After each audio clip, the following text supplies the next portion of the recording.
আল্লাহ তাআলা সাফল্যকে সম্পূর্ণ দ্বীনের সাথে যুক্ত করেছেন। দ্বীন কি?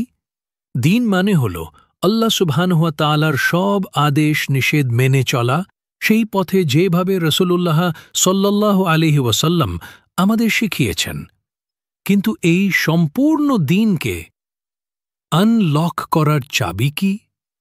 তা হল কালিমা লা ইলাহা ইল্লাল্লাহের উপর দৃঢ় বিশ্বাস, অর্থাৎ ইয়াকিন।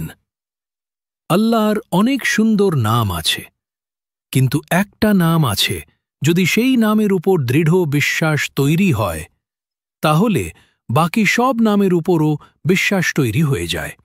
সেই নাম হল আল কাদির, অর্থাৎ সব কিছুর উপর ক্ষমতাবান, সব কিছু করতে সক্ষম।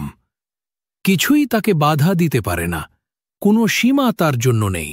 যদি তোমার ইয়াকিন হয় যে আল্লাহ আল কাদির, তাহলে তিনি উপকার দিতে সক্ষম, ক্ষতি করতেও সক্ষম, তিনি ইজ্জত দিতে সক্ষম, অপমান করতেও সক্ষম, তিনি উঁচুতে তুলতে সক্ষম, নিচে নামাতেও সক্ষম, তিনি রক্ষা করতে সক্ষম, বঞ্চিত করতেও সক্ষম। কিন্তু এখানে একটা ব্যাপার আসে।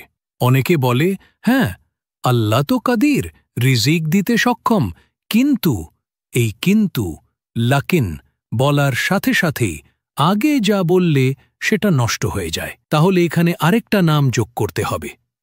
সেই নাম হল আস সামাদ। আস সামাদ মানে কি? তিনি কারো প্রয়োজন অনুভব করেন না, কিন্তু সবাই এবং সব কিছু তার প্রয়োজন অনুভব করে। তাহলে বলবে, আল্লাহ কাদির, আমাকে রিজিক দিতে সক্ষম, আর তিনি সেটা করতে কোনো মখলুকের সৃষ্টির প্রয়োজন অনুভব করেন।